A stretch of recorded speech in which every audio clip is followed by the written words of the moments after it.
Good evening, everyone. Welcome to the Cambridge Union. I know tonight is a debate that many of us have been waiting for. It sees a star-studded lineup debating one of the biggest issues of today. The exact motion being debated tonight is this House believes religion has no place in the 21st century. A quick point of clarification, we are tonight debating specifically organised religion, and that's what our speakers will be debating on. As ever, the debate is a series of alternating speeches, first in proposition and then in opposition, and so on. But this isn't just a debate between the speakers, it's very much a student debate too, and we do want as many points from the floor as possible tonight.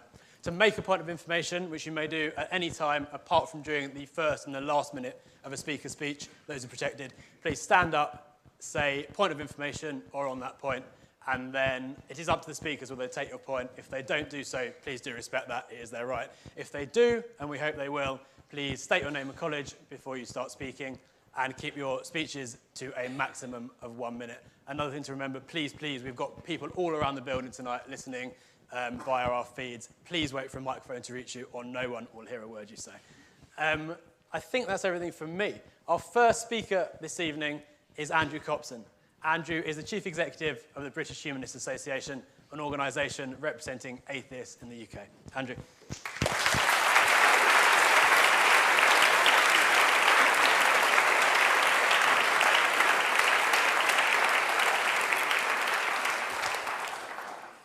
Thank you very much.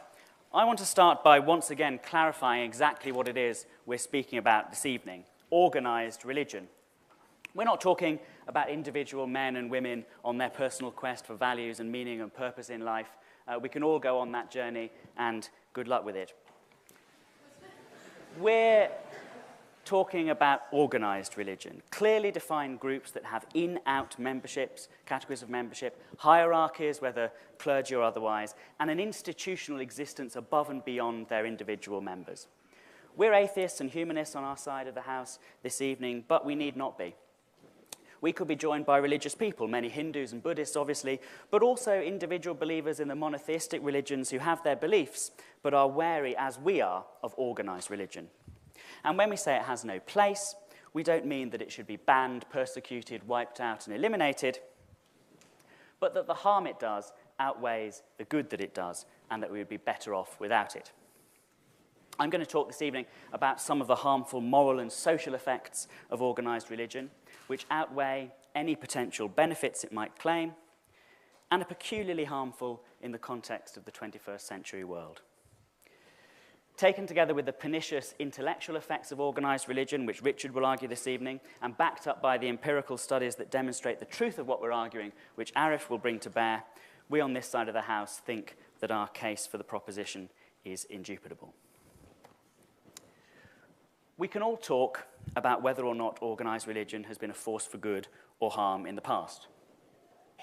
We can rehearse back-of-the-envelope calculations, hospices and charitable endeavours in the balance against crusades, witch burnings, the Inquisition, 9/11, Avicenna weighed against Osama bin Laden, Francis of Assisi versus Adolf Hitler. But what's relevant this evening is the 21st century and its particular challenges. We'll say more about those as we go along, but it's pretty clear what the context of the 21st century is.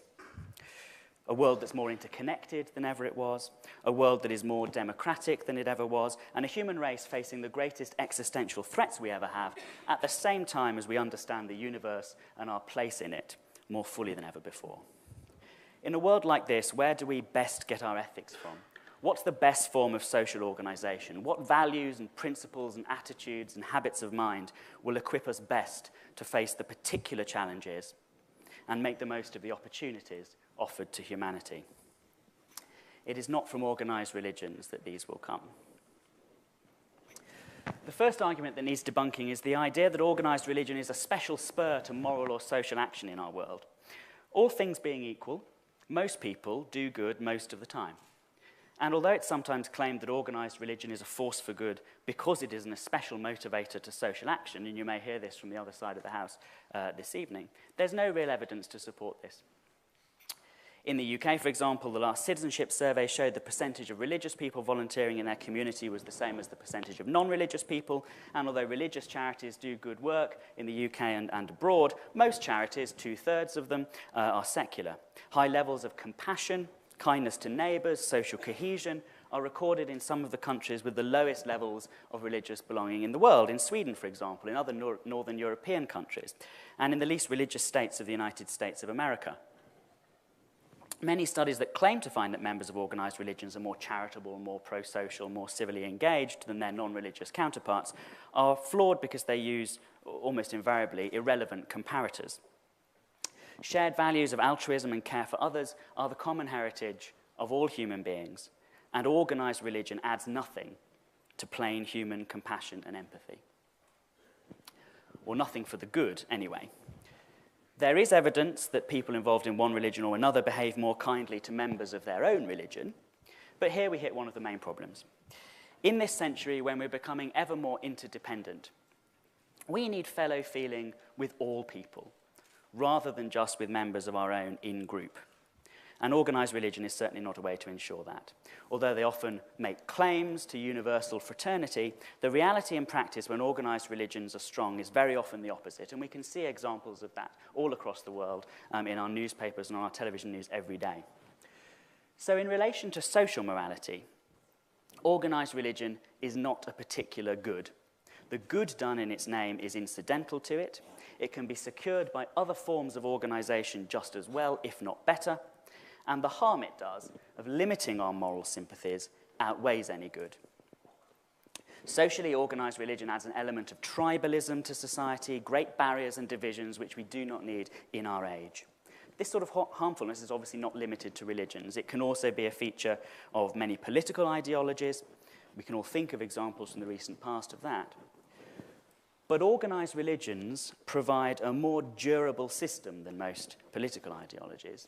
And they're different from political ideologies in that they give a reason over and above and beyond human beings to sanctify their commandments. They can make you fight your neighbour against your better instincts. They can override compassion and empathy to make you harm others in a way that basing your morality solely on human compassion never can. And we can go further. The very view of ethics that organised religions represent, as distinct from a humanist view or a more personalised, disorganised religious view, is a harmful one for our time, out of kilter with modern needs. What is morality? Morality is something that has its foundation in our biology, in the social instincts that we can see that we share with the animals that are most closely related to us. Morality is an organised attempt to reinforce those social instincts. It's generated from human beings ourselves in our interactions with each other, both originally at its source and in an ongoing way. It arises from our dealings with each other, and it's an artifact of our humanity. Organised religions, in their accounts of morality, conceal this fact. They place reliance on commandments issued by authorities external to humanity. They prioritise adherence to rules laid down sometimes millennia ago and in contexts quite different from today's. Even the more sophisticated theologies don't deny this, even if they prioritise a dialogue with texts and a discussion with texts and authorities, rather than just a slavish adherence to them. Genuinely believing that the source of value is located outside of humanity and not within it, inevitably dehumanises ethics, and the moral scale of the person who believes it can become horribly distorted. Blasphemy, placed in the same league of immorality as murder. You need strong, organised religion to make you believe something as obscene as this. We see a vivid case of this in the harm done in this way by, for example, the Roman Catholic Church in relation to birth control, or attempts to limit access to abortions internationally by American evangelicals. No one from outside an organised religion could possibly deem that sort of activity moral, which brings massive human suffering on a number of fronts. Only an organised religion would engage in the sort of international lobbying against sexual and reproductive health rights which the Holy See engages in on the international stage. Lobbying in defiance of all the tests of harm done, but in obedience to religious authority. The problems inherent in that view of ethics, the ethics promoted by organised religions, are particularly harmful in our century when the institutional power can magnify their tragic effects worldwide. On top of all this, there is in our world today a growing democratic spirit. People are less willing to live under totalitarian governments than they were, less automatically deferential to authority than they were. You see this in the fledgling democracies of Eastern Europe and in the new democracies in other parts of the world. We have access to knowledge instantly, and we have access to social media that facilitate free exchanges of information. Human freedom is advanced by these processes. Organised religions, with their hierarchies and their natural institutional desire to persist, are the antithesis of this model.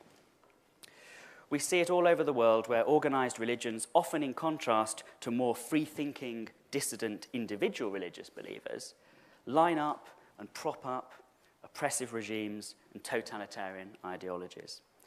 Our chances of securing greater human freedom are diminished by this tendency. What is good in any organised religion is never unique. The same good can be secured in some other way. What is unique is very seldom good. What we need in this world is simple human compassion, fellow feeling for all our fellow men and women, a commitment to make our moral decisions in the here and now based on evidence with the goal of human welfare, a determination to organise our affairs globally in a way that will increase freedom and fulfilment in the one life we know we have. That's what we need, and that's the positive case advanced by the proposition tonight. Drivers of sectarianism, multipliers of conflict, proponents of fossilised moralities, fear and favour, sanction-driven moral authoritarianism, distorting our moral scale, producing harm where there need be none, uniquely divisive because of their great importance and their extra-human reference points. Organised religions are undoubtedly a force for harm rather than good in our century.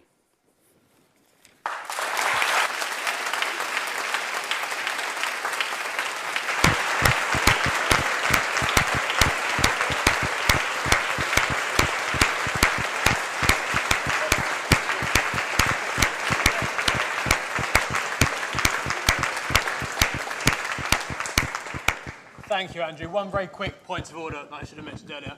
Please, no photography in the chamber this evening. Our next speaker, as I'm sure everyone here is aware, is the outgoing Archbishop of Canterbury and the incoming new Master of Magdalen College, Lord Rowan Williams.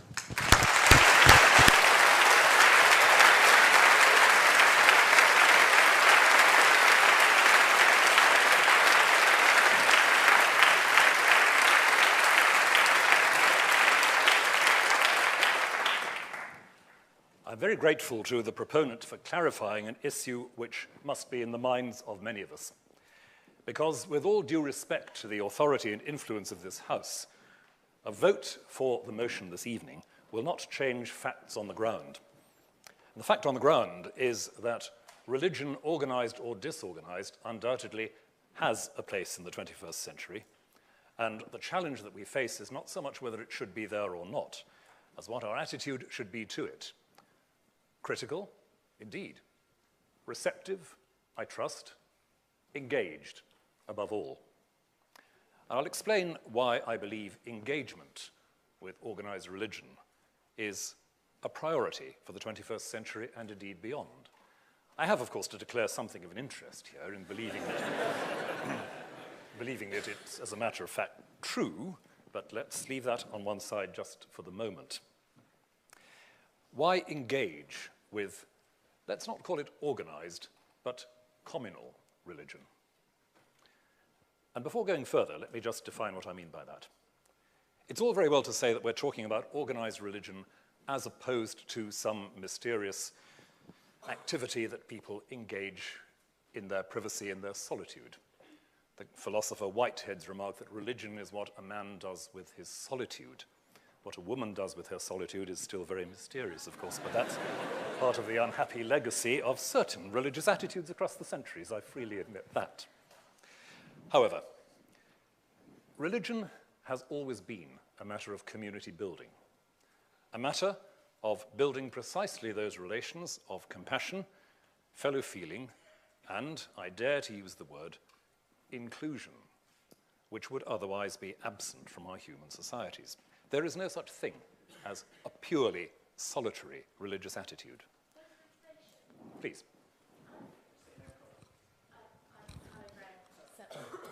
Hannah Graham, Selwyn College. Even if we accept that religion was once necessary for community building, etc., in the world we live in today, we have strong communities that are linked not only we're not only linked to the people who live close to us and believe the things we believe, but to people around the world through social networking and such like. So even if we did need religion for community building in the past, why is it still necessary now when it does all the harm that was previously mentioned? Thank you. If I may, I'll come back to that in a while. It's a very important point which I'd very much like to take up.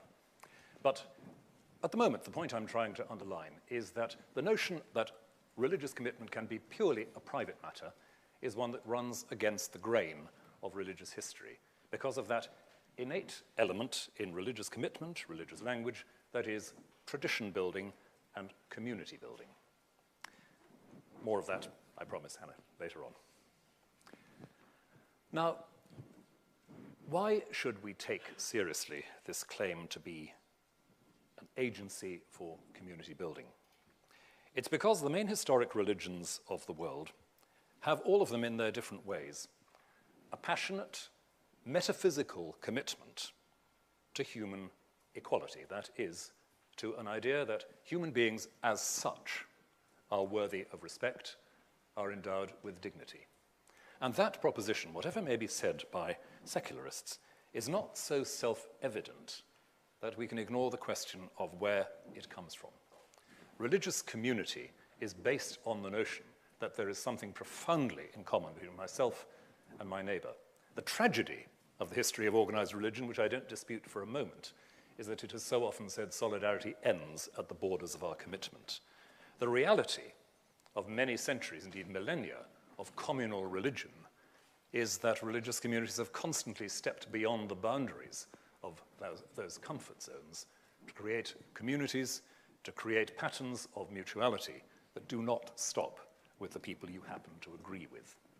And whether we're talking about the Islamic Ummah, whether we're talking about the Buddhist world, whether we're talking about the Christian church, that has been a dynamic within religion which has contributed to the fact which I'm afraid some religious people are often reluctant to recognize, that the very concept of human rights has profound religious roots.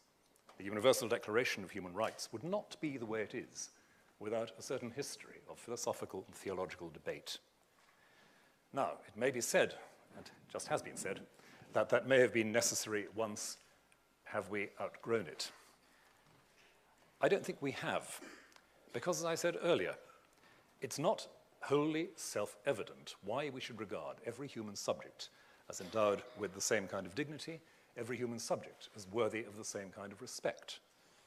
Religious people, on the whole, will say that every individual deserves that radical respect because they're made in God's image, because they're the object of God's love, however you want to phrase it. But that is a non-negotiable element in the life of these communities. So I want at least to see us arguing about where universalist moral commitments come from, where they're rooted, where their origins are. And I go back here to what was said by the great and not at all theological German philosopher Habermas some 15 or 20 years ago, that we are not so richly endowed with sources for being serious about human dignity in our contemporary culture that we can afford to ignore what religion has to contribute to that discussion. But I want to say at the same time how crucial it is that religion should, if it is to have a place in the 21st century, be the object of exactly the kind of scrutiny, exactly the kind of critique that we're talking about tonight. Religion that is allowed to bury itself in privacy is religion that very frequently goes extremely sour. Religion left to itself, protected from public scrutiny and public debate of this kind, is religion that is constantly liable to turn precisely into the caricature of faith which you've already heard eloquently described this evening. And that is why if I say that I thank God for Professor Dawkins, you will understand what I do and I don't mean.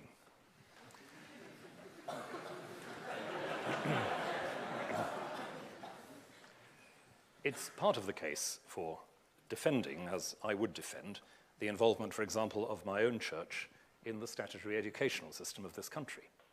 That there are faith schools in this country is not a matter of the state sanctioning the propagation of irrational views without critique. It's a matter of engaging religious agents and religious communities. Please.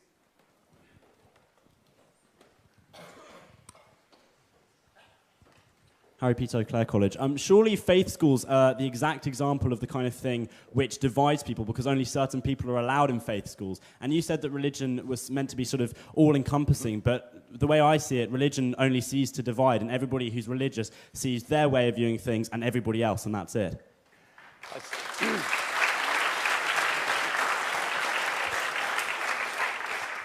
I would recommend you here to look at some of the statistics about admissions policies in Church of England schools, where there is a regular assumption that a minimum percentage of admissions will be to people who do not necessarily share religious faith.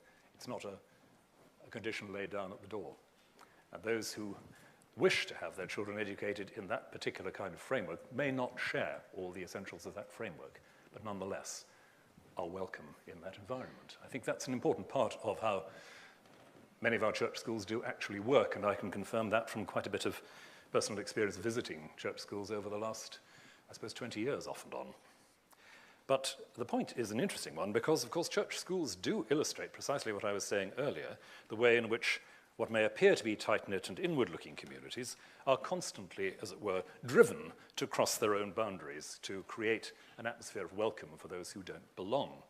And I recall here a statement which I've quoted more than once from an old student of mine who said that the church, and I'm speaking, of course, here of my own commitments, the church is one of those places which remains a place where you put things, feelings, aspirations that don't fit anywhere else.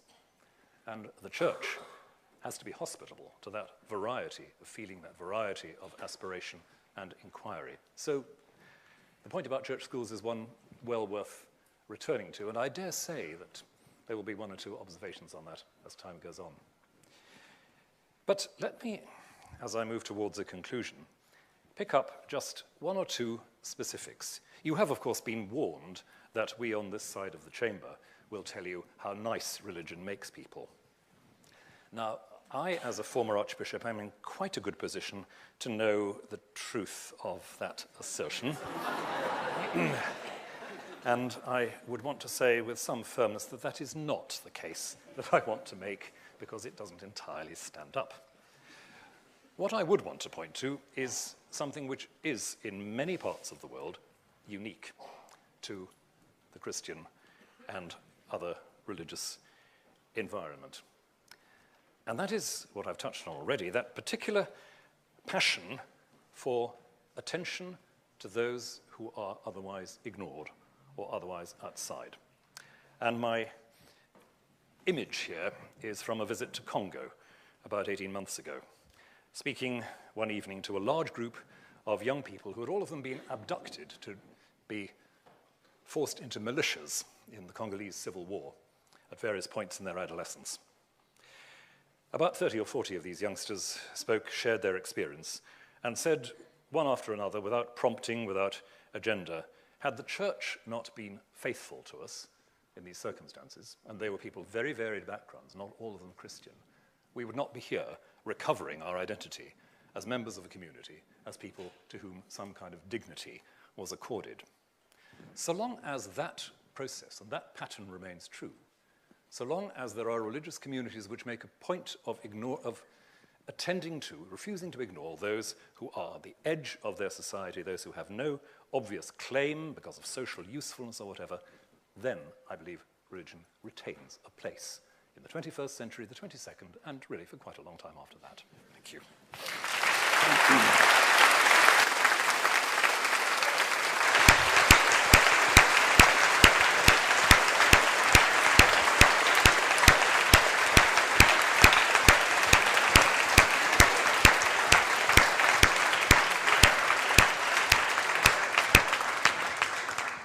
Thank you, Lord Williams. We're going to take a very short floor round now, as well as later on. Same drill as before. Please wait for a microphone to reach you. Say your name and college before you speak. And please do keep speeches to a maximum of 1 minute. Can we first have a point in proposition of the motion,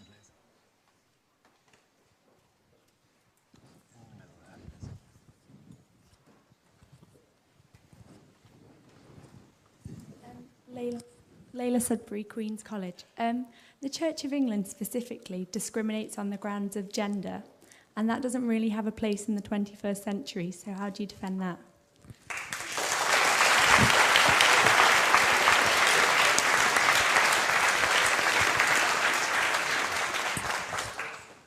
A point in opposition to the motion, please.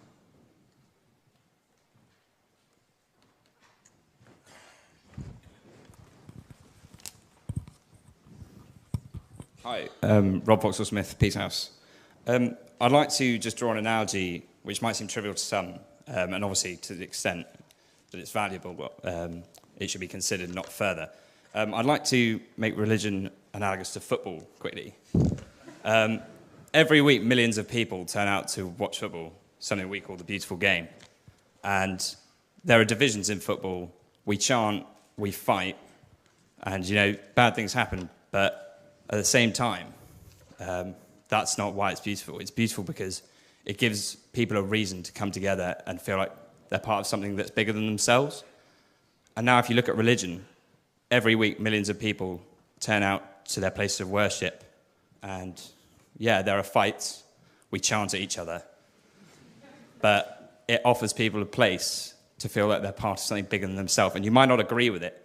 I don't support Man United, but I can understand why people do. I understand that it's more than just a team that plays football. So you might not agree with religion, but can you not accept that it provides a platform for people to feel like there's something bigger than themselves?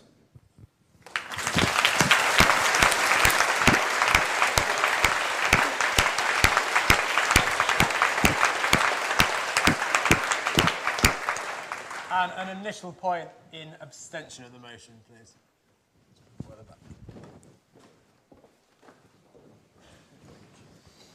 Ben Jones, Homerton College. I'm abstaining because I'm not going to argue that religion's got no place in the 21st century. However, I'd like to make a specific point about religion in 21st century politics. For much of human history, there's been no strict separation between organised religion and politics. And what I think now is we must learn from the fact that around the world, some of the most pressing problems facing us contemporarily are the fact that the distinction has been collapsed between extreme interpretations of religion and politics. Look at Boko Haram, look at the Taliban. And in fact, in the past, maybe that's okay. Nowadays, it's not okay. We live in the nuclear age, and there are states which are potentially unstable, which possess nuclear weapons. What I say is, in politics specifically, I don't want anything exempted from rational judgment. And it's imperative that we encourage moves towards tolerance and towards more secular ideas. We can absolutely allow for religion, but specifically in politics, I want a move towards tolerance. And if we do that, that will be a move towards a safer world.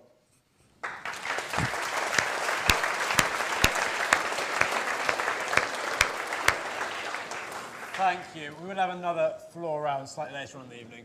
But to get back to our main debate, we have a speaker who really does need no introduction this evening. A world-renowned evolutionary biologist and one of the most famous critics of religion there is, Professor Richard Dawkins.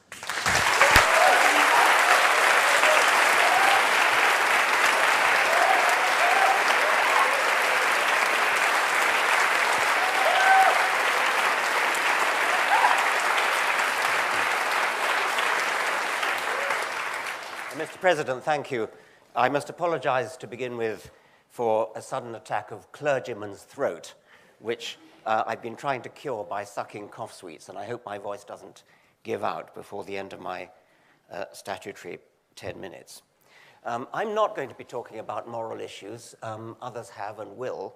I'm going to be talking as a scientist, passionate about scientific truth.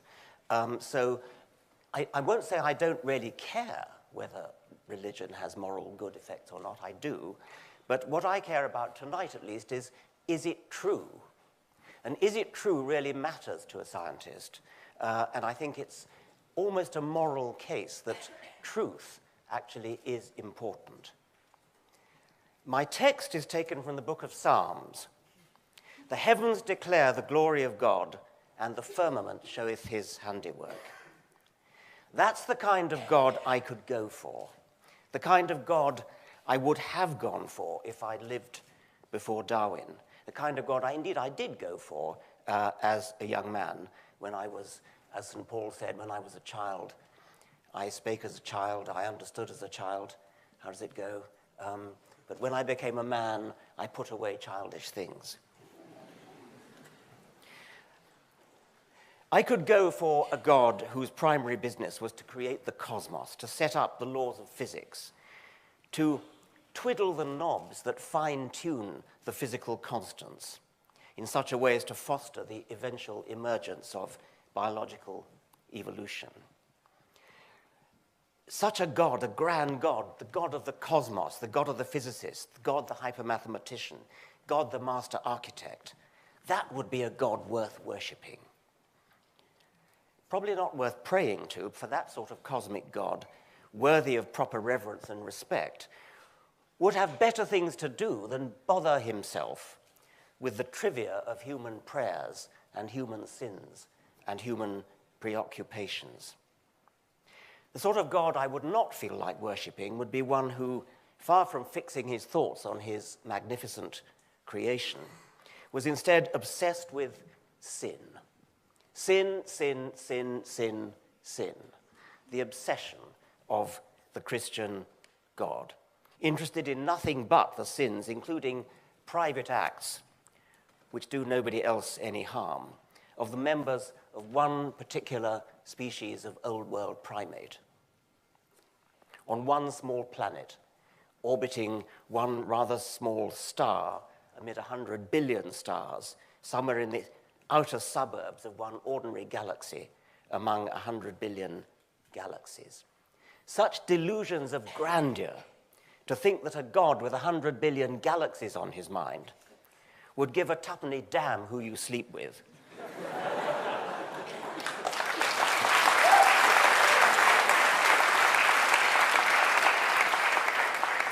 or indeed whether you believe in him. Yet the God of the Christians is supposed to have cared so much about the sins of this one species of old world African ape that he sent his own son, or himself, depending on your theology, into earth, down, whatever that means to earth, as a blood sacrifice, a divine scapegoat, in order to be tortured and killed for the sins of the world, or even the sins of one particular man, Adam, who, as we now know, never existed. A somewhat empty gesture to die for the sins of somebody who never existed. But although modern sophisticated theologians, of course, don't actually believe in Adam, they do still seem to pay lip service to the idea, more than lip service, rather strong service, to the idea of original sin. We are suffused with sin. We're born in sin. We are sinful unless we plead forgiveness. That is not a very humane, not a very pleasant, not a very moral doctrine. And I think that the idea of the blood sacrifice is perhaps even worse. I'm mentioning only Christianity because that's the only religion I know well. It's part of my culture. I'm a cultural Anglican. Grateful, by the way, to be a cultural Anglican when you look at the competition. If I were a cultural Muslim, I'd probably have something to say about that faith's appalling treatment of women, appalling attitude to women, as well as various other moral points. But I want to go back to the God that I said I could go for, God the physicist, God the mathematician, God the all-wise cosmologist, God the immortal knob twiddler, who knows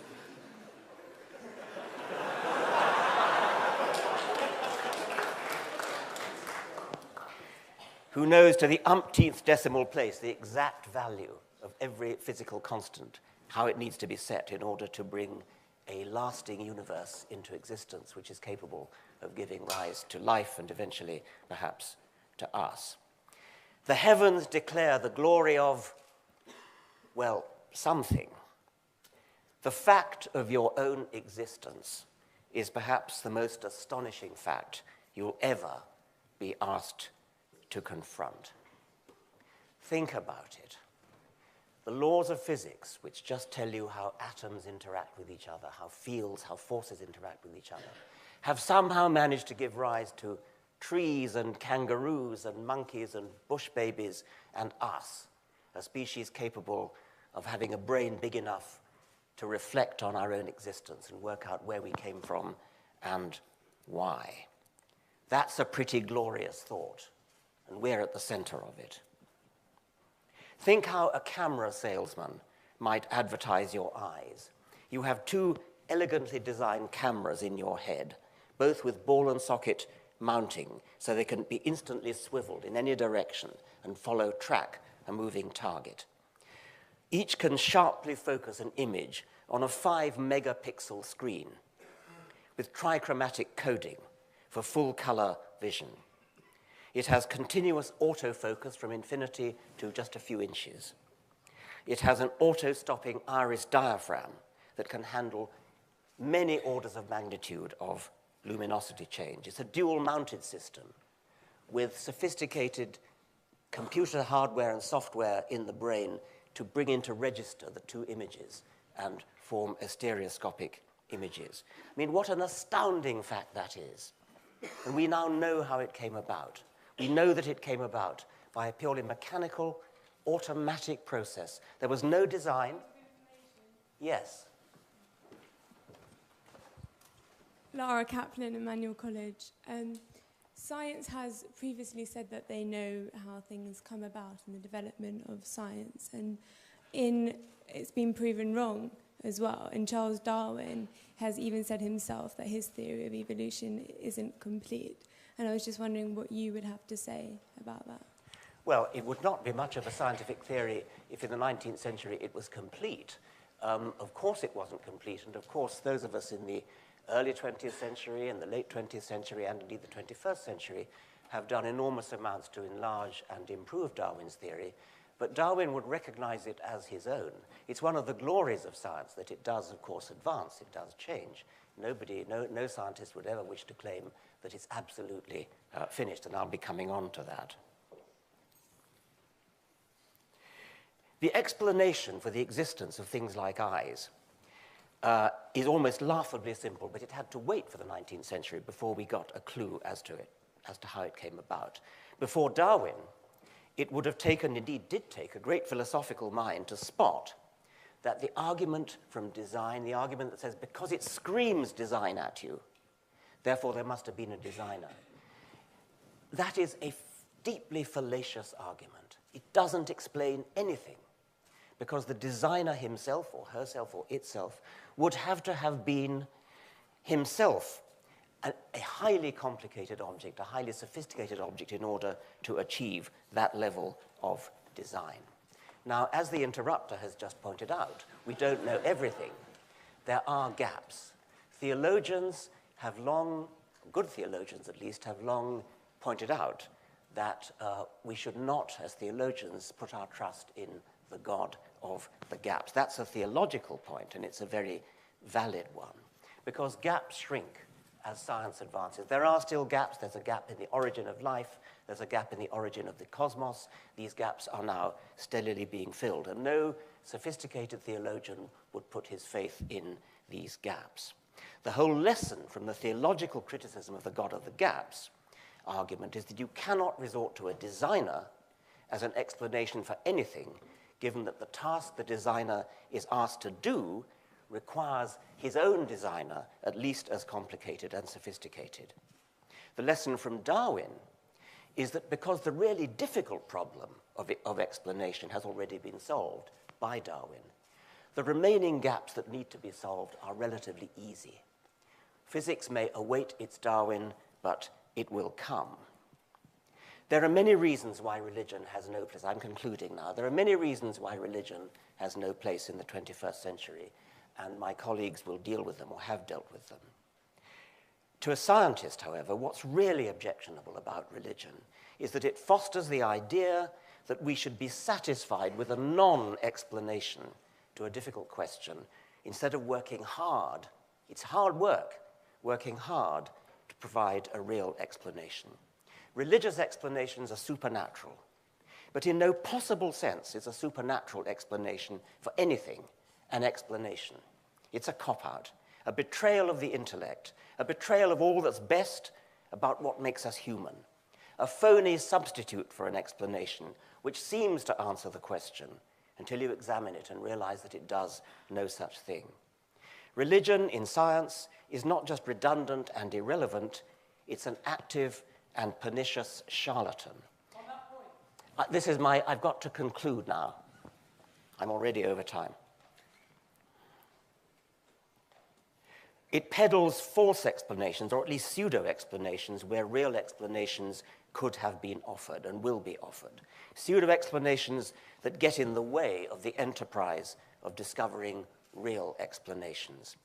As the centuries go by, religion has less and less room to exist and perform its obscurantist interference with the search for truth.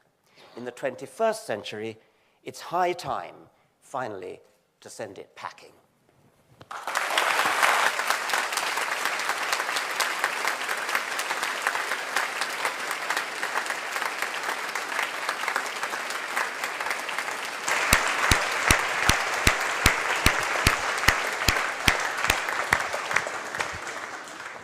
Thank you, Professor. Continuing the case for the opposition is a renowned writer and Professor of Islamic Studies at Oxford.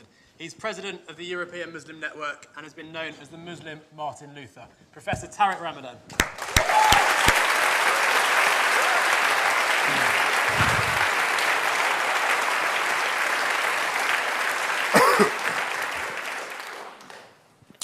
Thank you.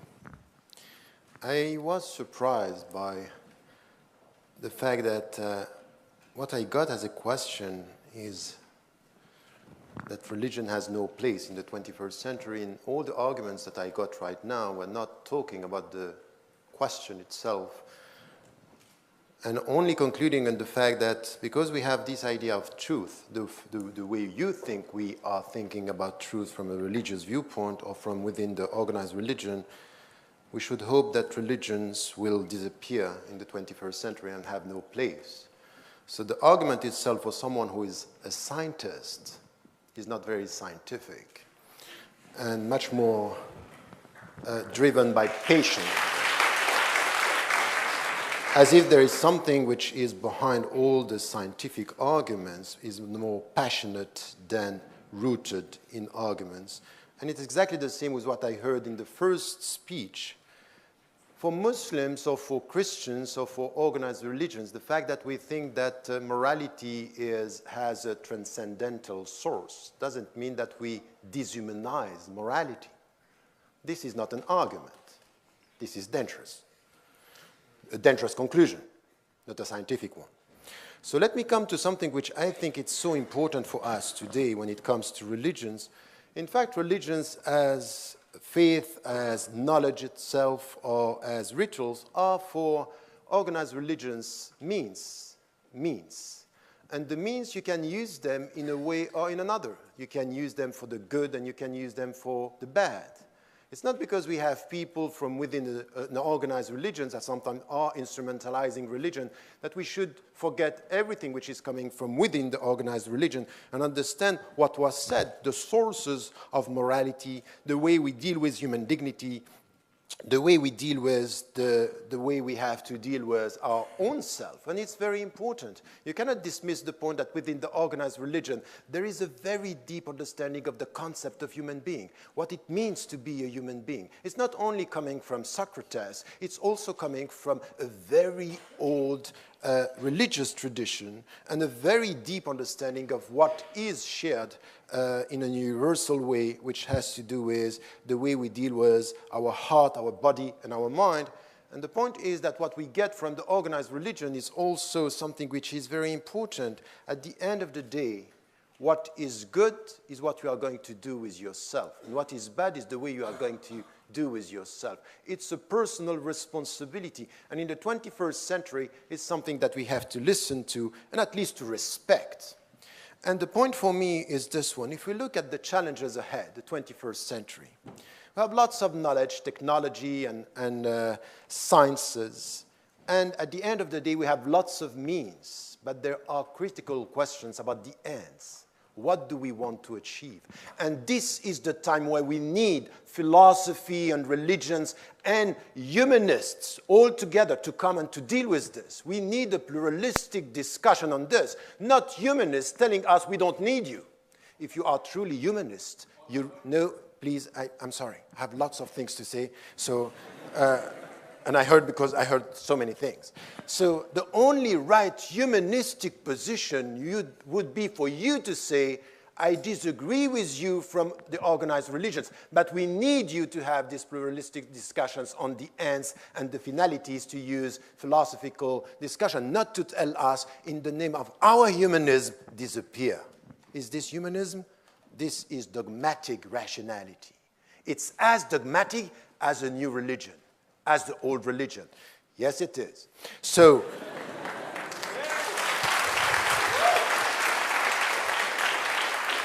my point here is to say something which is essential, which was said by Dr. William. It's so important. Yes, the contemporary world, our 21st century, needs religions to be involved in this discussion, because at the end of the day, what is coming from the organized religions, of course, we will find people, and we can keep on having anecdotes about 7/7 and Inquisition. You will always find in history something to prove your point. But at the end of the day, you have to look at the other side of what religions, organized religions, provide our humanity with. And this is something which is also important. In our century, what we need is a discussion, a deep discussion about the ends, in order to come to talk about the human dignity. But I would say that religions need what is happening now in the 21st century. And we have to engage with religions. And all what you are saying is not about sitting down and saying this religion, and to essentialize religions by saying they are bad with women, they are bad with this, they did this. That's not a discussion. That's ridiculous. It's not going to be the answer to our discussion today. The answer to our discussion is, let us engage with religions and let us engage with dogmatic rationality and scientism, in a way which is telling us what are the ends, what do we want to achieve. What I want from within an organized religion is you. I need you, by the way. I need you. Because you are helping me to deal with my own fellow brothers and sisters in the religious communities, to say, I don't want people to instrumentalize my religion. I don't want formalism. I don't want dogmatism. I want you to challenge me in order for me to come back to my religious brothers and sisters in humanity as well, to be able to come with a better understanding. And you know what? You need me. You need us, in order not to come to this arrogant attitude to look at people, because implicitly in all you are saying, there is a superiority complex. The way you deal with religions is, we are backward. And we need each other because we are not facing the world the way it is. And I think that this is problematic. Because what I see in this, it's dogmatism. I don't know where I am in my time. So I would say that in this discussion today, when we need each other and we have to engage with religion, it's also to come in this discussion in the 21st century to question the very essence of religion. And, okay.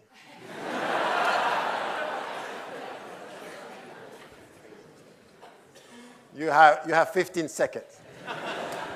If you say we need to engage in an open discussion with both religious people and atheists, then what would you say to the prolific record of all religions in the past and today, evangelizing, try to convert people to their own beliefs, and also educating children, and not just their own children, but also others in religious schools, trying to convince them and teach them that that is the one true way to believe. I think that...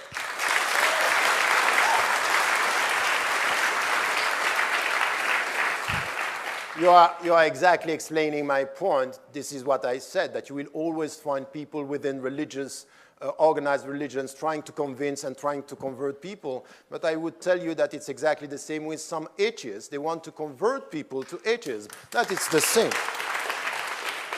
And I think that at the end of the day, what is important, what I am expecting from you, as I am expecting from any human being, is to be the witness to his philosophy in his daily life. So if you are an atheist and you have principles, show me your principles. If you are a religious, show me your principles. Don't try to convert me, show me who you are. Instead of trying to convince me that I'm wrong and that my truth should disappear from history. Anyone who wants someone to disappear from history, religious thoughts or philosophical thought, is dangerous, because this is dogmatism. This is dangerous. Behind it, this is a new way of dealing with power. My conclusion is to say, if I come to what is needed to our world today, to our world today in the contemporary world, is very much to look at what religions can provide us with. And when, for example, and you know, in organized religion, it's not only something which has to do with community, it has to do with community, and it has to do with individuals. So when it comes to something that I learned from within a tradition, I'm dealing with scientific truth, philosophical truth, and I'm acknowledging the fact that we don't have one final answer, and even Richard Dawkins cannot prove that God doesn't exist. So when he doesn't prove this, let us come to what is our way of life. In religious traditions, we find a way of educating yourself, know who you are and not only what you have, something which is very needed in our consumerist societies, that we need something which is questioning the very end and purpose of our human life. And I think that if we don't take this as something which is the religious contribution to a philosophical and needed discussion on ethics, for example. I don't care about the source of morality. I want to talk about morality, meaning about ethics, about the fact that we need ethics in politics, ethics in economy. And why do you want me to disappear from the discussion because I'm coming from an organized religion? Don't do that. Just say, welcome to the discussion. So my conclusion is, if you are faithful to your humanistic position, you should be against the motion. Thank you.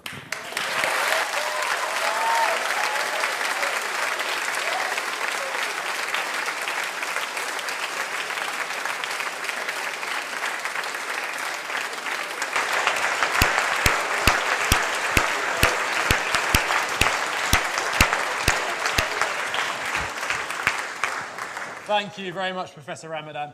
This is the point in the debate where you get to have your say. We'll take points in order of proposition, opposition, and then abstention. Same as before with the microphones, and 1 minute, please. Does anyone, firstly, have a point they'd like to make, or lots, in proposition of the motion? Back corner.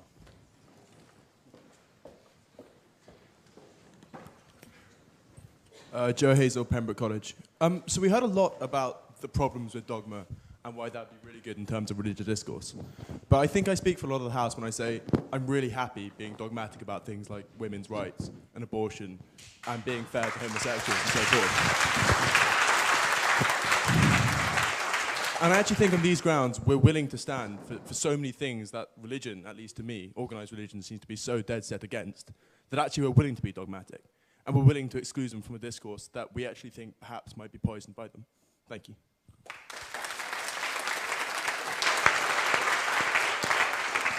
A point in opposition, please. Thanks.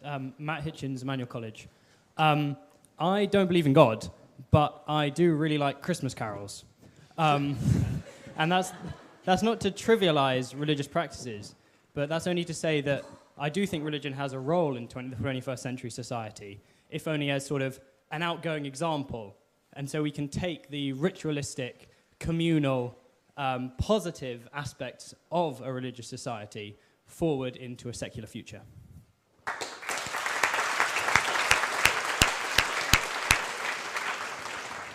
Could I have a point in abstention?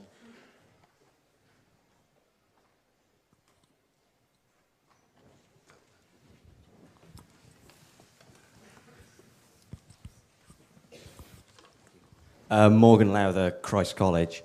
I think in abstention, I feel the problem here is that I have a problem with organised religion in its current form, not with organised religion as a concept. I think the problem at the moment is that organised religion seeks too much to give answers. It's not a personal choice. I mean, how many people can honestly say they chose their religion, that it wasn't put on them at birth or at school or so on, apart from the occasional heretic or convert? I mean, it should be a personal choice. The answers aren't easy, but let people have questions and let the answers be difficult, but let it be a choice. Organised religion could provide that if it didn't push itself on people. Thank you.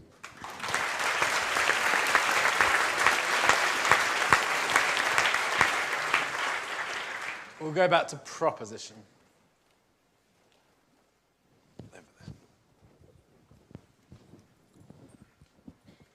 You said, it's Bridie down in college. You said that when you come to a debate about morality and you don't want me to question your source as God, well, I hesitate in using an obvious example, but that's quite hard to do when, say, you're using a book which also legitimizes, which also says that it's wrong to eat shellfish. Say we're talking about gay sex, for example. Well, I don't find it quite hard to use that as a legitimate source. Thank you. Point in opposition, please. Over there.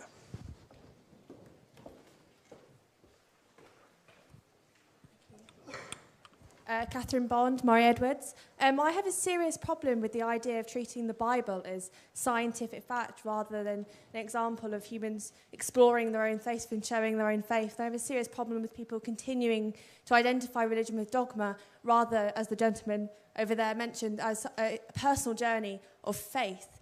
And I feel that the idea of treating the Bible as a spiritual fact misses entirely the point of it as its spiritual and personal object.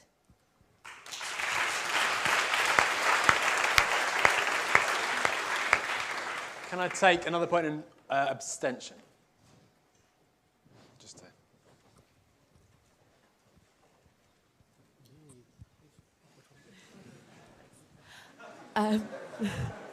I'm Hannah from Selwyn.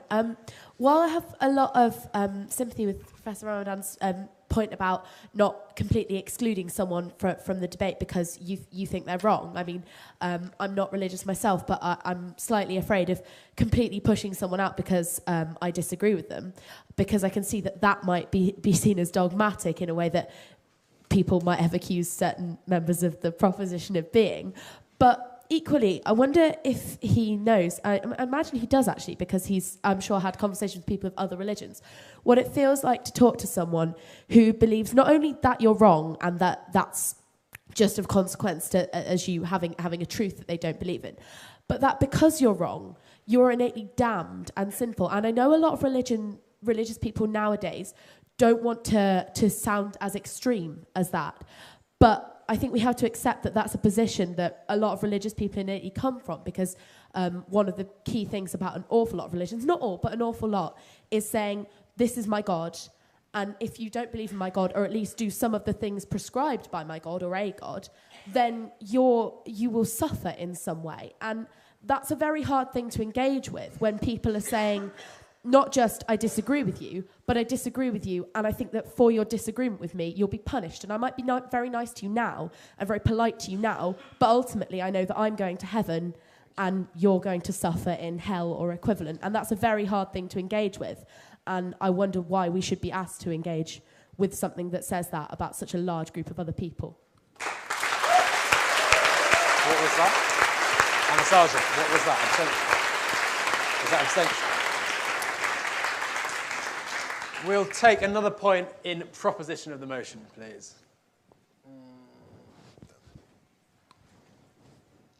Name and college, please. Mike Villa, Churchill College. I have to say, I find it incredible that someone could go to the Congo and conclude that religion is a fantastic thing because of what they've seen in the Congo, where my experience of that part of the world is that, first of all, religion was forced upon people there by colonial slave masters, and until recently, religious people, I mean priests, have been strongly implicated in genocide. It takes an extraordinary leap of mental gymnastics to go to Congo and conclude that religion is a brilliant thing which helps people.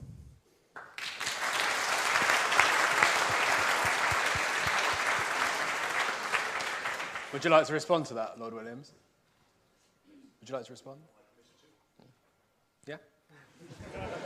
Please do. Can we just get a microphone to you? Sorry.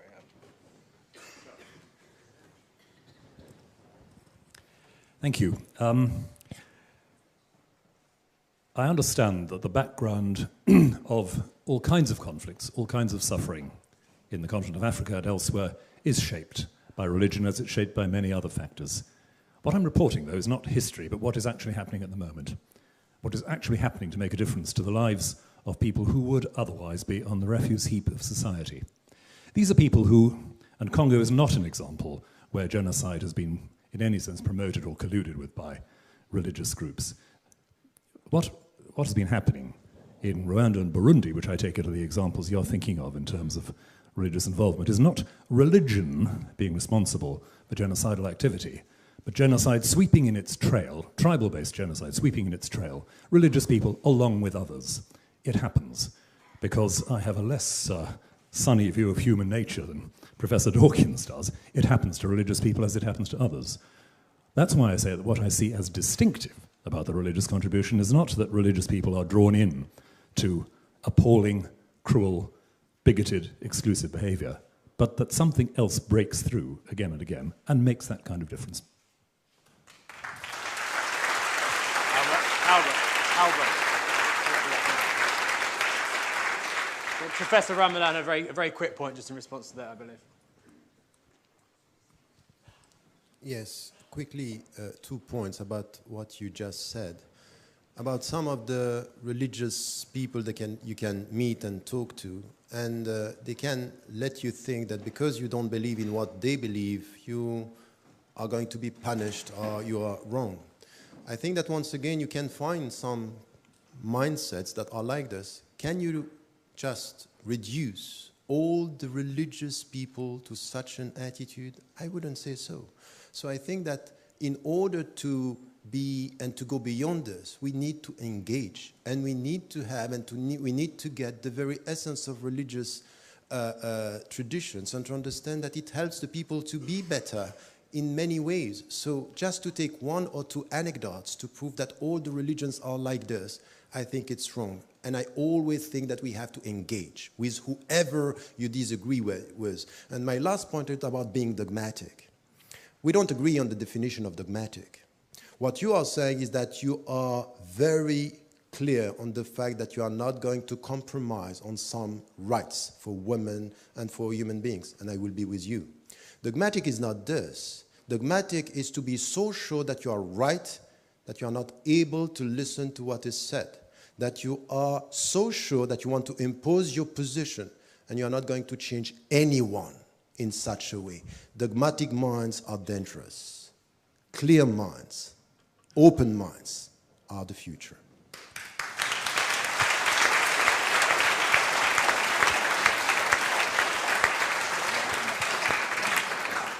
Can I have another point in opposition to the motion, please?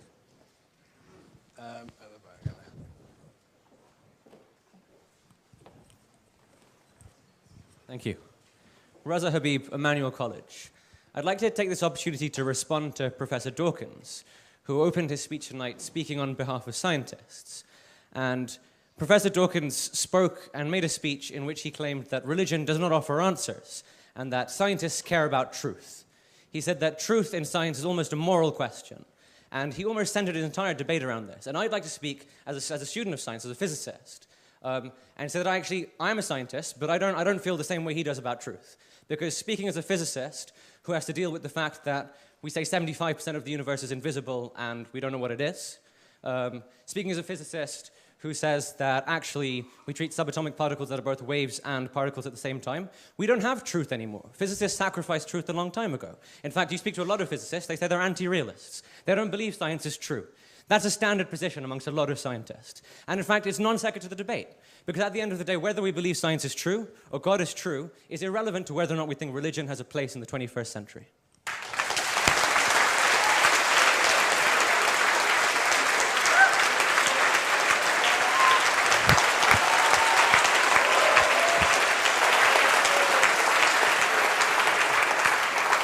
Professor Dawkins. There are, of course, many very mysterious things. Is this working? Many very mysterious things in science, and physics above all. Physics has a long way to go, as you, of course, know better than I.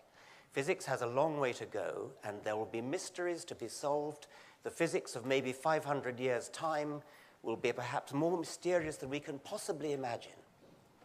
But it's a huge fallacy to say that because there's something we don't yet understand, therefore religion is going to be the one that fills it. The very idea that because there are mysterious things we don't understand in science somehow means that we're going to find wisdom in a collection of Bronze Age books is palpably absurd.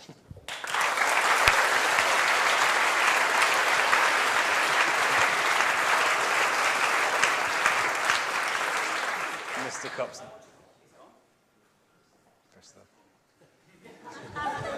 I'm not a scientist or a technologist of any sort. I want to respond very quickly to the accusation that's come from the other side, specifically from Tarek, about the idea that what's been put up on our side of the debate has been the proposition that we should dogmatically exclude or eliminate or occlude or destroy both either the religious perspective in the 21st century or religious people. I said very specifically at the top of the remarks that I made that we were not taking the claim that organised religion should have no place in the 21st century to be one to be an argument on us. Well, listen to me for a moment, and you'll know what I'm saying, and then you can, and if you want to respond to it afterwards, you'll at least be responding to something that I've said, rather than something that you've said that I've said. Dogmatic.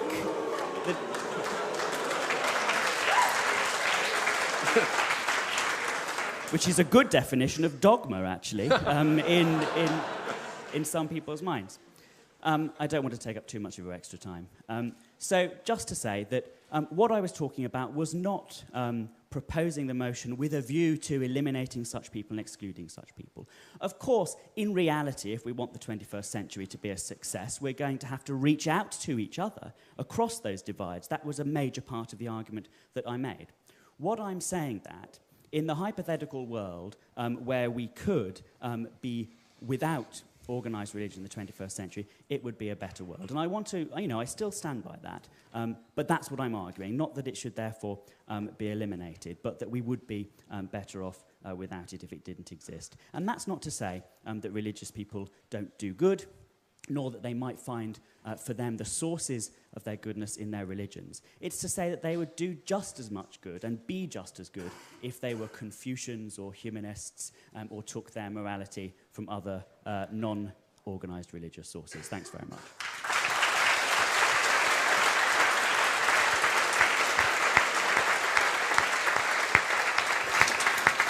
Can we have one last point, an abstention, please? Over there, please.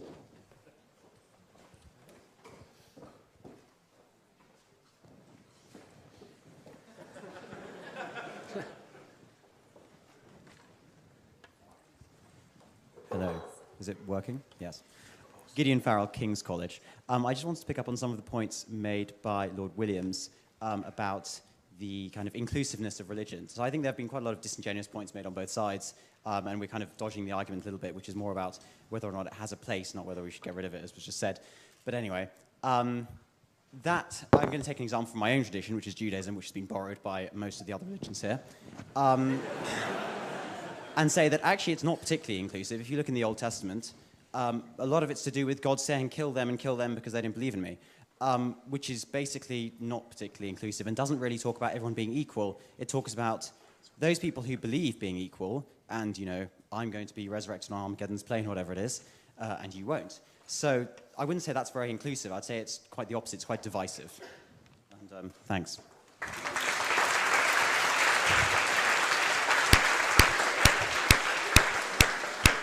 Thank you for all the points from the floor. We want to get back again to our main debate.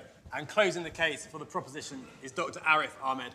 Dr. Ahmed is a senior lecturer in philosophy here at Cambridge and an ardent critic of religion. Dr. Ahmed.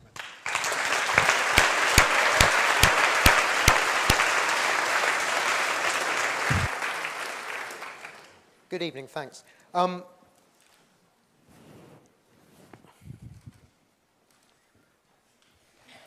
Excuse me a second.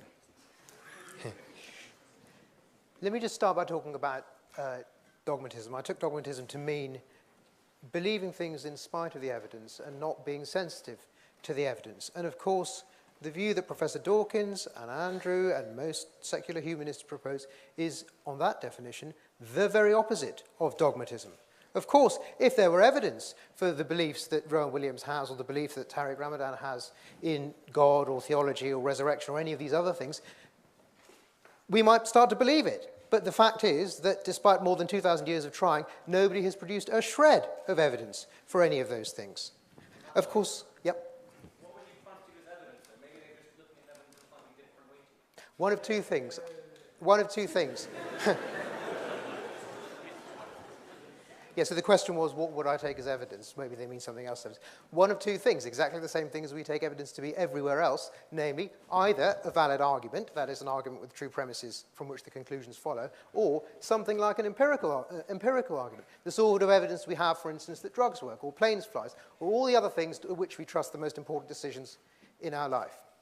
On the point of evidence, of course, the other thing I would say is that neither of the speakers on the other side, as far as I could hear, produced a single piece of evidence for any of their assertions. There was quite a lot of philosophical talk and gesturing and rhetoric of one sort or another and patterns of mutuality and various other things, but nobody, as far as I could tell, cited any specific case except the one example of the Congo, which was rightly disputed, or any actual evidence at all for any of the things that they said. I'll come back to some of these points later. Let me now say something about the nature of the question that we're discussing. The issue is whether organised religion has a place in the 21st century. One point that I think needs emphasising that hasn't so far been emphasised is that by religion we don't just mean Christianity, and we certainly don't just mean the Church of England. We mean Mormonism and Baptism, Seventh-day Adventism, Pentecostalism, and all of the other Christian sects, also Hinduism, Voodoo, Scientology, and Islam. These are all parts of religion, and in fact, it's fair to concentrate more on those than upon the Church of England, because some of those are the fastest growing religions. Islam is the fastest growing major religion in the West. The evangelical churches are the fastest growing Christian religions in the United States, and I believe, in fact, in the world, the evangelical and Pentecostal churches. Whereas, on the other hand, the Church of England has declined by about 80% since 1970, or rather, the number of children going, I think, to church has declined by 80%, and the actual number of Anglicans has declined by 50% in that period. So, of course, well, do you want a point of information?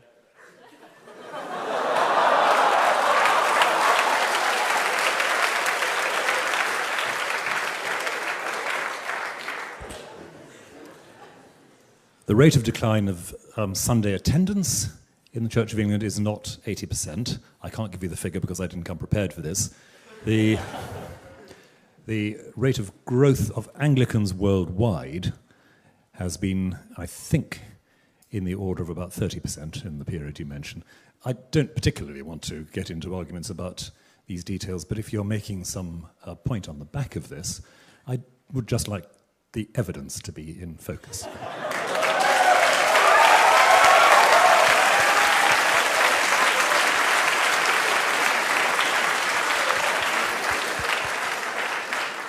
Yes, that's correct. The evidence concerns rate of church attendance, and that was data taken from 2009. But the point that I'm making, of course, stands, which is that we should be concentrating on the religions that are fastest growing. And in Europe, that is Islam, and in America and the rest of the world amongst Christianity, that is the evangelical churches.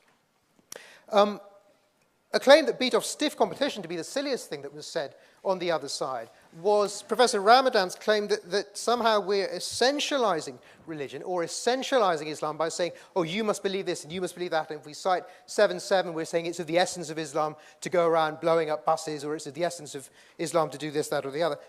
It's no issue about essentializing. We just need to look at the facts and the evidence. The question is, what are the effects of these things? So when we're asking about the question whether organized religion, and Islam is an organized religion, it doesn't have the same organizational structure as many other religions, but it does have de facto patterns of authority. There are ayatollahs in Tehran who can issue fatwas to murder people, and so on. So it is an organized religion. What we should be looking at is not what's essential to a religion, as if that claim even makes any sense. What are the actual facts about the effects that organized religion really does have in the world we live in today? So let me turn now to those. The first point was one that Andrew's already touched on, so I shall be brief about it. And that's just a question to do with, well, issues about social capital and social cohesion and vague terms like that. When we ask about what are the actual effects, we find that there are plenty of studies, the most recent having been in 2012, showing that, as Andrew said, non-religious people show more kindness, more generosity in random acts of kindness. Compassion has more of an effect towards altruism in those people than in religious people. In addition, there's evidence dating from the last 5 or 6 years showing a strong correlation between higher rates of belief in religion and worship of Creator on the one hand, and higher rates of homicide, juvenile and early adult mortality, STD infection rates, teen pregnancy, and abortion in all of the prosperous democracies. On that point.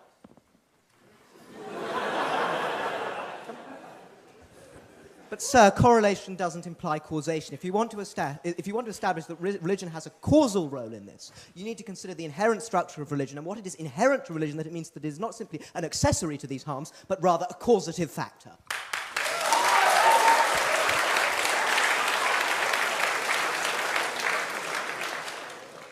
Nobody denies that correlation doesn't entail causation. Everyone who knows anything about it knows that correlation is evidence for causation, which is what I was claiming.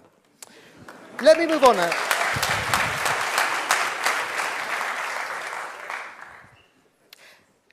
Let me move on now to two other issues. There were three points that I wanted to say about the effects of organized religion. One of them was that to do with ethics. The second one is to do with what you might call the price of social cohesion, if you take that term seriously enough. And this is, of course, the persecution of people who want to live their own lives in ways that religions, for one reason or another, consider inappropriate. The example I'm going to discuss, I could have talked about many things. The example I'm going to discuss is gay people.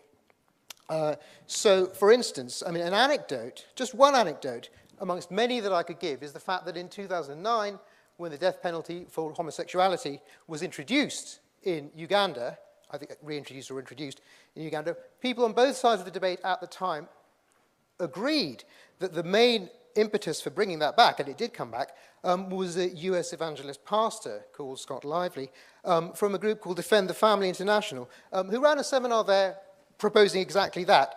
His aim being, as he said, to expose the truth behind homosexuality and the homosexual agenda. Now, obviously, that's just one anecdote. I mean, the facts are that in many Islamic countries, there is the death penalty for homosexuality. In Saudi Arabia, for instance, and Iran. In the UK, 39% of Christians don't agree that homosexuals should have the same legal rights as heterosexuals. This is from a poll in 2009. And from another poll in the same year, 0% of Muslims think that homosexuality is morally acceptable. I could go on, but you get the point. And these are actual facts. This is data. This is not me waving my hands in the air, making some semantical hair-splitting or giving some murky philosophical argument. These are facts, and perhaps the opposition would like to tell us which of these things are in fact not facts, or which of these studies are flawed. Let me go on to the third thing, which I think is perhaps the most important, which is freedom of speech. There are various cases that I might cite. If I'd had the time, I would have mentioned the Rushdie case, but I will just talk about the case about the Danish cartoons, which many of you will know about, which dates back to 2009. The history of that was, of course, that these cartoons depicting Muhammad were produced. They caused a great deal of offence, an Islamic organisation comprising a large number of Islamic countries, their ambassadors wanted to speak to the Danish Prime Minister. He refused, and they sent imams around Islamic countries stirring up resentment at this. This caused riots and other things at which about 200 people died. And it has an echo even in Cambridge, I'm sorry to say. Those of you who are at Clare College might know, you probably won't remember, but you might know that about 4 or 5 years ago, a student at this college was nearly thrown out of the university for publishing a magazine in which those cartoons were shown. It was spineless on the part of Clare College that they actually apologised for this. Perhaps what's worse than the real threat of the fact that violence is really committed against these people and other people, for instance, in connection with the Satanic verses, when they produce things that are critical of Islam, is the chilling effect that it has. There are things people don't do and don't say and are frightened to say now because the fastest growing religion in Europe now, organised religion in Europe, is offered a real threat of violence against anyone who criticises it. That's an effect. That's an effect of organised religion, a demonstrable effect of it. The final point I want to make, I'm going to close now. The final point that I want to make is to emphasise that, of course, nothing in the argument that I gave depends on the truth or falsity of religion. I made a few remarks at the beginning, but apart from that, nothing in this empirical case has any dependence at all on the truth or falsity of the Christian or the Islamic or any other religion. A religious person could vote for the proposition. The point is not, is religion true or is religion false? The point is, there is a difference between what Andrew and I would regard as a relatively legitimate role of religion, which is having a personal ethic, which perhaps means genuinely love for your fellow man, and what then happened to Christianity and all of the other religions, which is that they started wearing pointy hats and telling people what to do. And it's if you reject that step that you should vote for the motion. Thank you.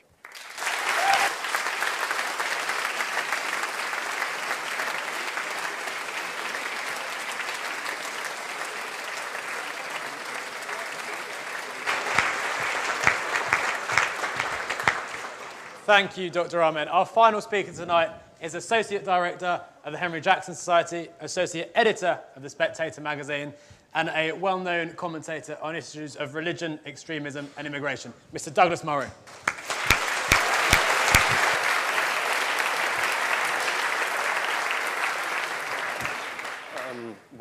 Thank you. Thank you very much for that. Well, I was going to say it's a pleasure to be back in Cambridge. It isn't entirely. I've been dreading this debate for many reasons which will, I think, become clear if they haven't been clear already. It's a very awkward position to be in. First of all, because I am not in agreement with very much said by my own side most of the time. I remember being on Newsnight some years ago calling for Owen Williams' resignation as Archbishop when he made his catastrophic intervention into the matter of Sharia in the UK. I remember actually being on a phone with Tariq. I remember we were shouting at each other and indeed at Jeremy Paxman, who was shouting at both of us. Tariq and I have chased each other around the globe in studios and debating forums, universities, many places. I consider him one of my very dearest and closest enemies. And I'm also in an unfortunate position because I agree with most of what the opposition say, not just tonight, but generally. I'm an atheist myself. I don't believe in revelations. I don't believe that Moses, Jesus, or Muhammad had any divine instructions. I think they made it up. But, and I'm sure you knew there was a but coming, I am on this side very uncomfortably because this statement, this House believes religion has no place in the 21st century, is to me as an atheist not just an overstatement, but very wrong indeed. I will come on to exactly why in the coming minutes. First of all, one piece of casuistry which has to be tidied up. Organized. It's been put in since We had the motion agreed. Organized religion, we're now told. This isn't a serious addition to this debate. How could you have disorganized religion? How could you have a religion which wasn't organized by any structure at all? I mean, somebody has to say whether Mass is at 11 o'clock or 11:15, for goodness sake.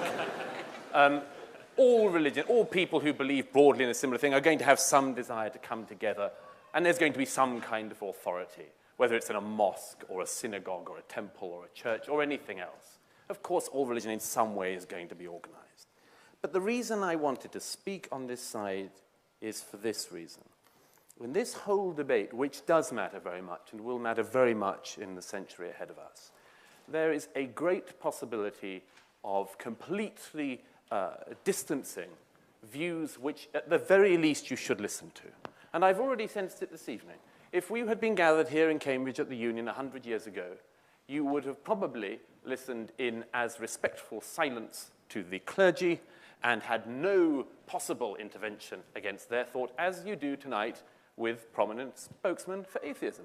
It's simply the case that very, very swiftly the tables have turned in recent years, and very swiftly it's become really not very difficult, certainly thank goodness in this country, to talk against religion, and has become rather difficult, particularly for non-believers, to speak up for anything that religion does offer. And it does offer things, and I think we shouldn't ignore them.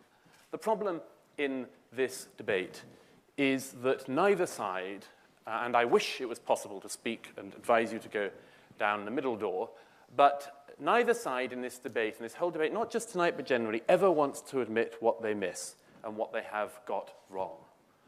Religion has got very many things wrong. All sorts of religions have. They always leap into truth claims. They scientize their claims.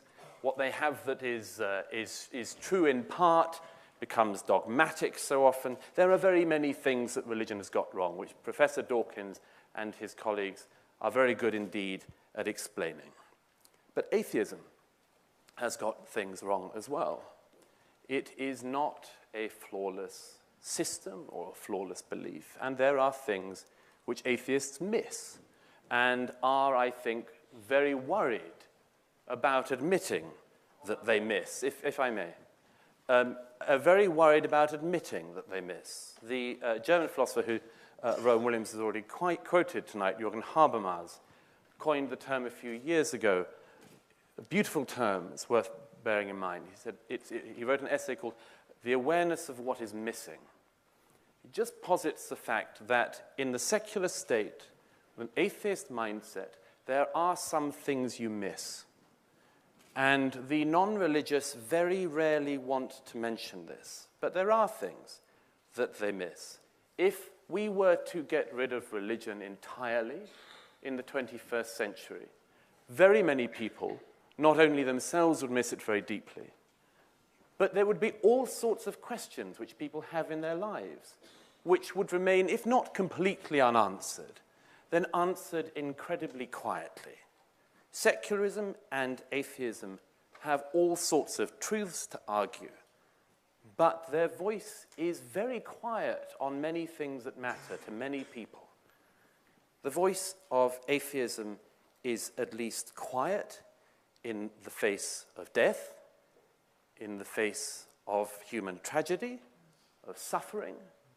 It has very little to say to people who seek, for instance, some kind of reconciliation or forgiveness or repentance, all sorts of things which religious traditions have addressed. You may think that the religious tradition is wrong in its origin, but they do address these questions. They have tried to. They have tried to build a philosophy on this.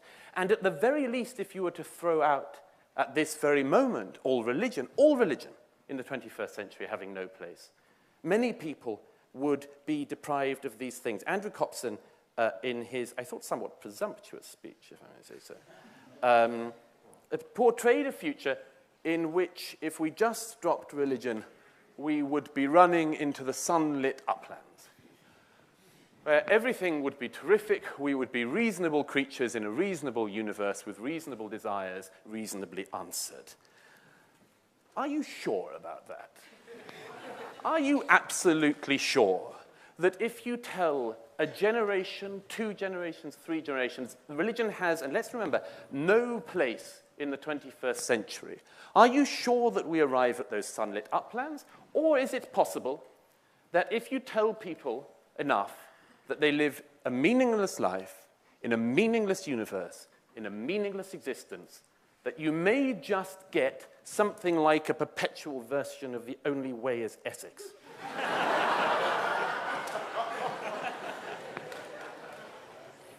Believe it is true or not, religion provided, and I would say provides and will provide in the future, an opportunity for people to ask serious questions about themselves, ask serious questions about the universe and their existence. To quote Larkin, he says in Churchill, "A serious house on serious earth this is, wherein in whose blent air all our compulsions meet."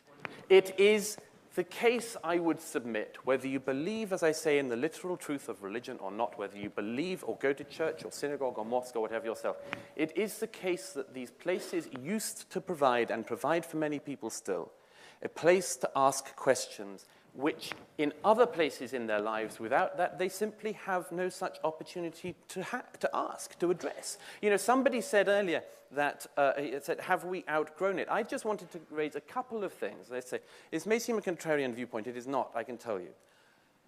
There are several things that have been cited tonight about religion which need countering, and I'd ask just for your forbearance as I mention these.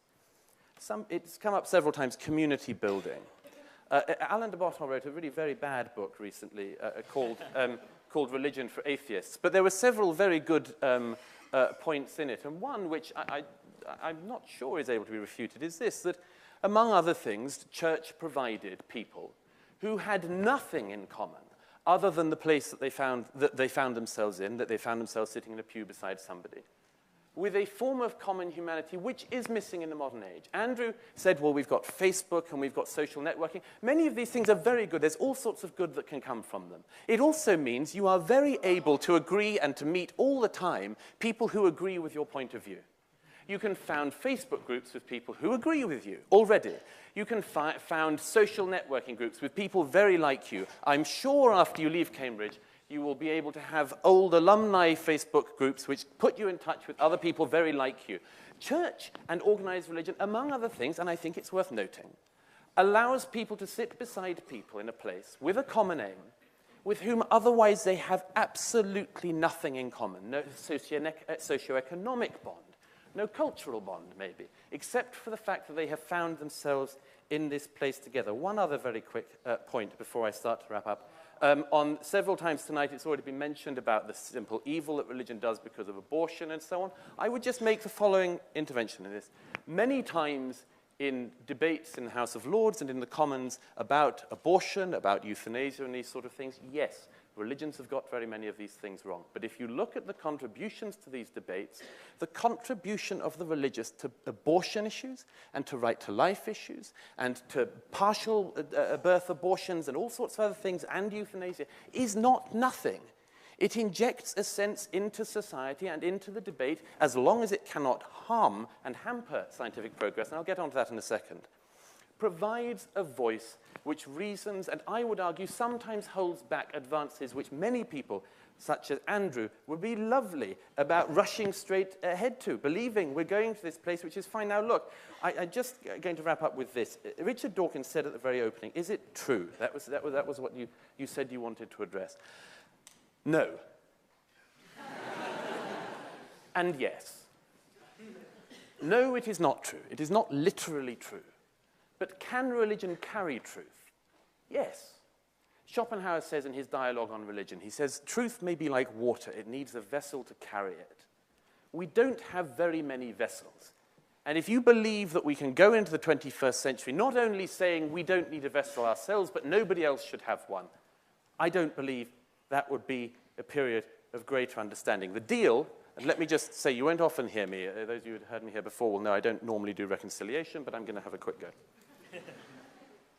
The deal in the 21st century must be this. Religions must not have the ability to dictate the lives of people who do not follow those religions. Religion must have no ability to dictate law or to dictate the lives of people who do not follow those religions. That, I think, should be the thing that religion gives up. Largely it has given it up. The Church of England has given up most of it, and I think that's a good thing. It has led the way. Religions will have to concede that, but the non-religious should make a concession too. The non-religious should accept in the 21st century that it is not the case that religion has nothing whatsoever to say. It does. It has a voice. It has a contribution to make. It is thoughtful in parts. It has thought things over. If the 21st century is to work, it will involve all of these things. It will involve religion knowing its place, but it will also involve atheists and secularists knowing that their place is not to dismiss, deride, and laugh at as meaningless something which seeks for meaning. If the 21st century is to work, religion will have a place. People can agree with Professor Dawkins and his colleagues, but no rational person could agree with this motion. Thank you.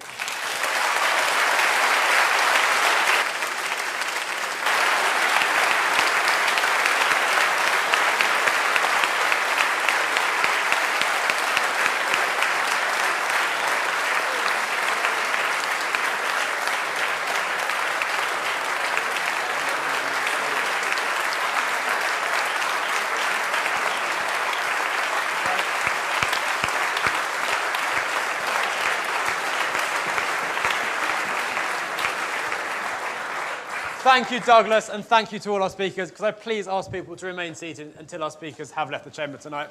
As ever, the door by which you leave is significant. Eyes to the right, nose to the left, abstention straight down the middle, and the result will be announced in the bar in about 15 minutes. Thank you to all for coming, and I hope to see you next week.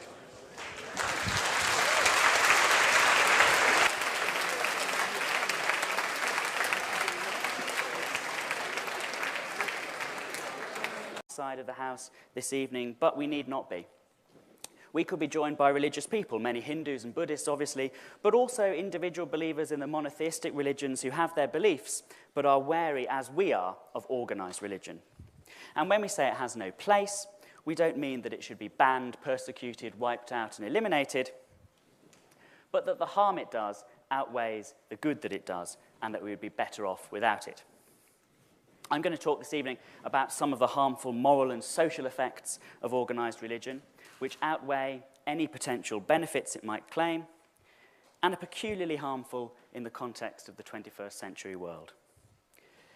Taken together with the pernicious intellectual effects of organized religion, which Richard will argue this evening, and backed up by the empirical studies that demonstrate the truth of what we're arguing, which Arif will bring to bear, we on this side of the house think that our case for the proposition is indubitable. We can all talk about whether or not organized religion has been a force for good or harm in the past. We can rehearse back-of-the-envelope calculations, hospices and charitable endeavors in the balance against crusades, witch burnings, the Inquisition, 9/11, Avicenna weighed against Osama bin Laden, Francis of Assisi versus Adolf Hitler. But what's relevant this evening is the 21st century and its particular challenges. We'll say more about those as we go along, but it's pretty clear what the context of the 21st century is. A world that's more interconnected than ever it was, a world that is more democratic than it ever was, and a human race facing the greatest existential threats we ever have, at the same time as we understand the universe and our place in it more fully than ever before. In a world like this, where do we best get our ethics from?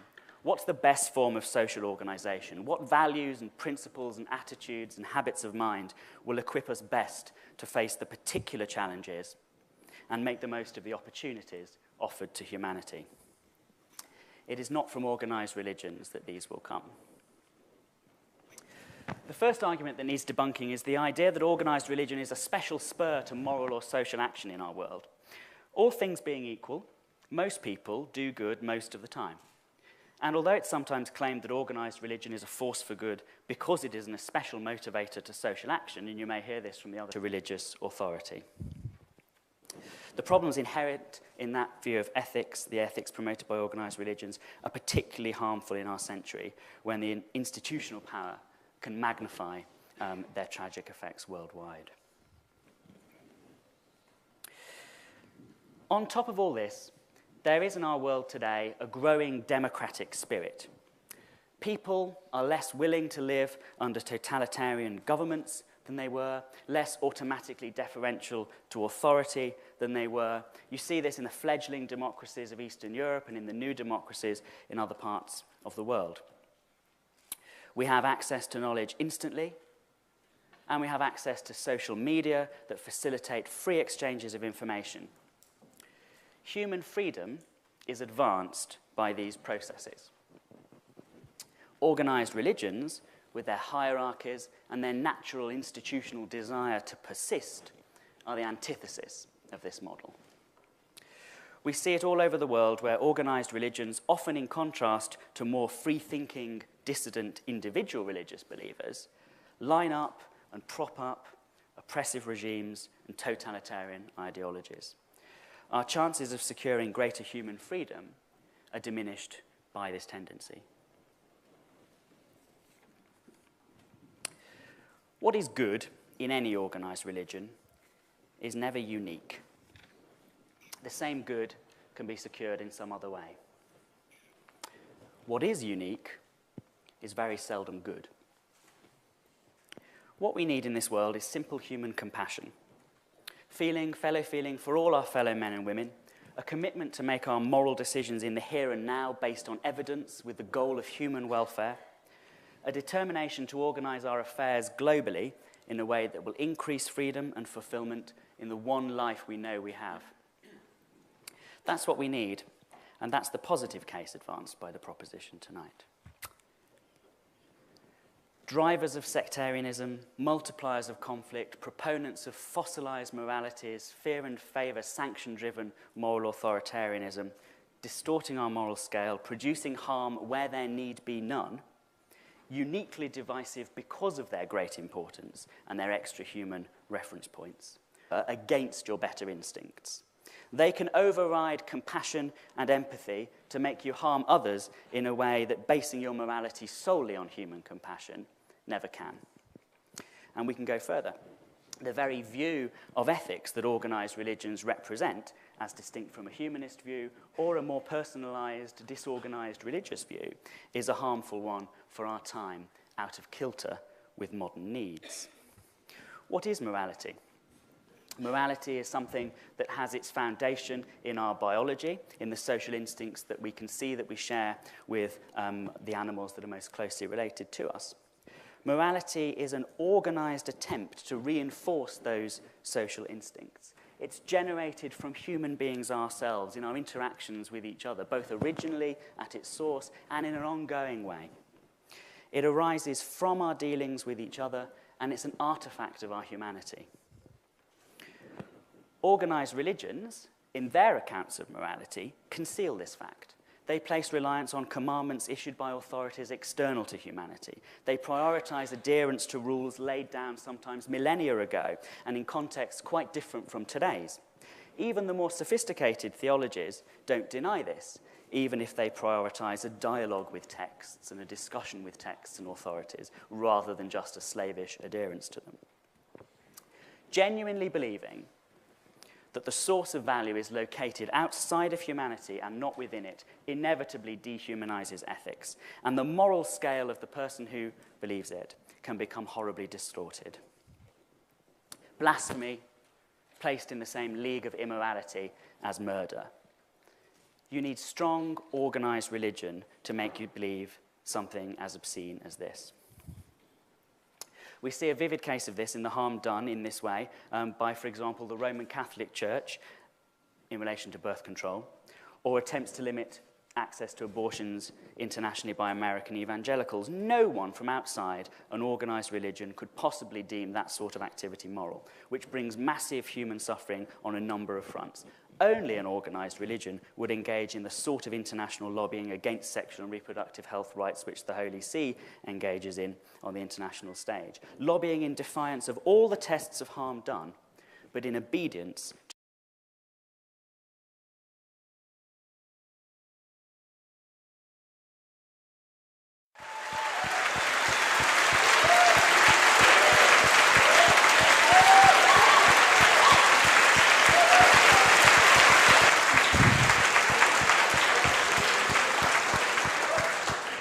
Good evening, everyone. Welcome to the Cambridge Union.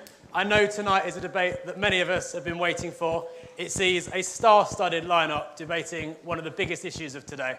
The exact motion being debated tonight is this House believes religion has no place in the 21st century. A quick point of clarification, we are tonight debating specifically organised religion, and that's what our speakers will be debating on. As ever, the debate is a series of alternating speeches, first in proposition and then in opposition, and so on. But this isn't just a debate between the speakers, it's very much a student debate too, and we do want as many points from the floor as possible tonight. To make a point of information, which you may do at any time apart from during the first and the last minute of a speaker's speech, those are protected, please stand up, say point of information or on that point, and then it is up to the speakers whether they take your point. If they don't do so, please do respect that. It is their right. If they do, and we hope they will, please state your name and college before you start speaking and keep your speeches to a maximum of 1 minute. Another thing to remember, please, we've got people all around the building tonight listening via our feeds. Please wait for a microphone to reach you or no one will hear a word you say. I think that's everything from me. Our first speaker this evening is Andrew Copson. Andrew is the Chief Executive of the British Humanist Association, an organisation representing atheists in the UK. Andrew.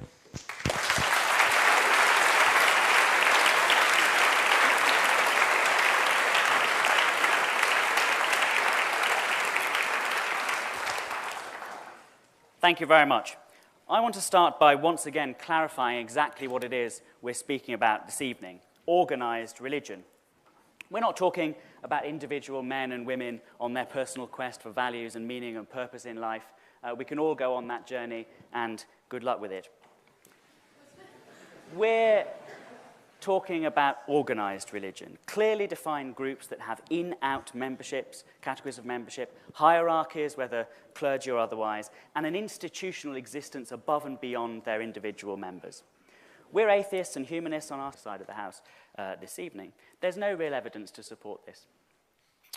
In the UK, for example, the last citizenship survey showed the percentage of religious people volunteering in their community was the same as the percentage of non-religious people, and although religious charities do good work in the UK and abroad, most charities, 2/3 of them, are secular. High levels of compassion, kindness to neighbours, social cohesion are recorded in some of the countries with the lowest levels of religious belonging in the world, in Sweden, for example, in other northern European countries, and in the least religious states of the United States of America. Many studies that claim to find that members of organised religions are more charitable, more pro-social, more civilly engaged than their non-religious counterparts are flawed because they use, almost invariably, irrelevant comparators. Shared values of altruism and care for others are the common heritage of all human beings, and organised religion adds nothing to plain human compassion and empathy. Or nothing for the good, anyway. There is evidence that people involved in one religion or another behave more kindly to members of their own religion, but here we hit one of the main problems. In this century, when we're becoming ever more interdependent, we need fellow feeling with all people, rather than just with members of our own in-group. And organised religion is certainly not a way to ensure that. Although they often make claims to universal fraternity, the reality in practice when organised religions are strong is very often the opposite, and we can see examples of that all across the world in our newspapers and on our television news every day. So in relation to social morality, organised religion is not a particular good. The good done in its name is incidental to it. It can be secured by other forms of organisation just as well, if not better, and the harm it does of limiting our moral sympathies outweighs any good. Socially organised religion adds an element of tribalism to society, great barriers and divisions which we do not need in our age. This sort of harmfulness is obviously not limited to religions. It can also be a feature of many political ideologies. We can all think of examples from the recent past of that.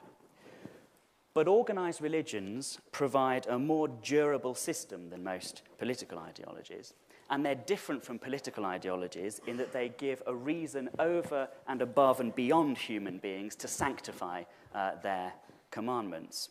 They can make you fight your neighbour